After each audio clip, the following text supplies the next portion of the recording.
पहलगाम में आतंकी हमला करके 26 लोगों को मारने वाले 3 आतंकी आखिरकार मार दिए गए। इस बात की जानकारी देश के गृह मंत्री अमित शाह ने लोकसभा में ऑपरेशन सिंदूर के चर्चा के दौरान दी है।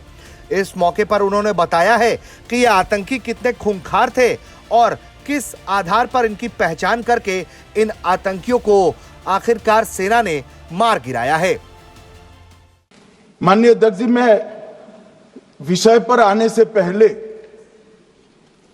आपके माध्यम से सदन को और सदन के माध्यम से पूरे देश को ऑपरेशन महादेव जो कल एक हुआ है इसकी जानकारी देना चाहता हूं। माननीय अध्यक्ष जी, कल ऑपरेशन महादेव में सुलेमान उर्फे फैजल जट, अफगान और जिब्रान 3 आतंकवादी सेना, सीआरपीएफ और जम्मू कश्मीर पुलिस के संयुक्त अभियान में ऑपरेशन महादेव में मारे गए। और माननीय अध्यक्ष जी, ये जो सुलेमान है, ए श्रेणी का लश्कर ए तोयबा का कमांडर था।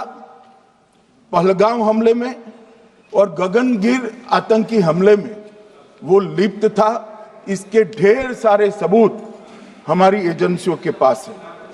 अफगान ए श्रेणी का लश्कर ए तैयबा का आतंकवादी था और जिब्रान भी ए ग्रेड आतंकवादी था।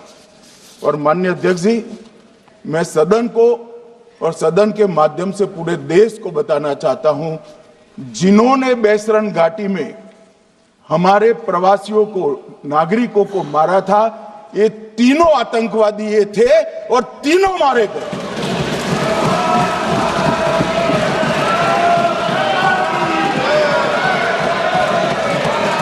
और मान्यवर,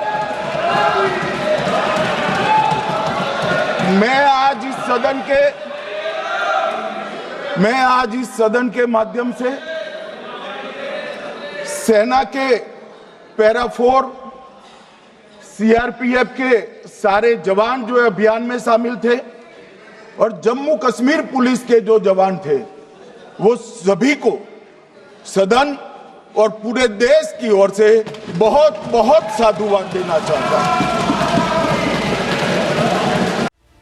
बंदूक, सेंसर और तमाम सबूत जुटाए गए। उसके बाद इन आतंकियों की पहचान को पुख्ता किया गया और आखिरकार इन आतंकियों को घेरा गया और उसके बाद उन्हें ऑपरेशन महादेव के दौरान मार गिराया गया। सुनिए इस हमले के बारे में और क्या जानकारी दी है देश को देश के गृह मंत्री अमित शाह ने। मगर हमने इस पर भी भरोसा नहीं किया मान्यवर, कोई जल्दबाजी नहीं की। हमने जो आतंकी घटना स्थान से कारतूस मिले थे, वो कारतूस का एफएसएल रिपोर्ट पहले से करा कर रखा था और चंडीगढ़ सेंट्रल एफएसएल के अंदर बैलिस्टिक रिपोर्ट के आधार पर उनका रिपोर्ट तैयार था। जब ये कल आतंकवादी मारे गए, इनकी 3 राइफलें पकड़ी गई। एक M9 अमेरिकन राइफल थी और 2 AK-47 राइफल थी। जो कारतूस मिले थे वो भी M9 और AK-47 के भी थे, मगर हमने इससे भी संतोष नहीं माना। ये राइफलों को एक विशिष्ट विमान के द्वारा कल रात को 12 बजे चंडीगढ़ पहुंचा गया और पूरी रात फायरिंग कर इसके भी खाली खोखे जनरेट किए गए।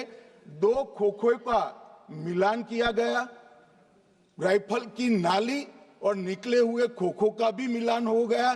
तब ये तय हो गया कि इन्हीं 3 राइफलों से हमारे निर्दोष नागरिक मारे गए। मान्यवर, तीनों के नाम मैंने बताए हैं, सुलेमान उर्फे फैजल जट, अफगान और जिब्रान। मान्यवर, वो तो एक आशंका थी कि यही लोगों ने घटना की है, मगर मैं बाद में एनआईए की जांच पर आता हूं, एनआईए ने पहले से ही इनको जिन्होंने आसरा लिया था वो लोगों को गिरफ्तार कर रखा था उनको खाना पहुंचाने वाले लोगों को अपने कब्जे में रखा था। तो जब आतंकवादियों के शव श्रीनगर आए, इनसे पहचान कराई गई। 4 लोगों ने पहचान लिया, यही 3 लोग थे जिन्होंने पहलगांव में आतंकी घटना को। लगातार पहलगाम आतंकी हमले के बाद से ही इन आतंकियों की तलाश थी। ऑपरेशन सिंदूर के बाद भी लगातार सरकार के सामने यही सवाल था कि आखिर हमला करने वाले या आतंकी कहां चले गए। लेकिन आखिरकार सुरक्षा बलों को बड़ी सफलता मिली और ये आतंकी सुरक्षा बलों के हाथ लगे, जिसके बाद इनका टिकट जहन्नुम के लिए काट दिया गया। ब्यूरो रिपोर्ट, भारत तक।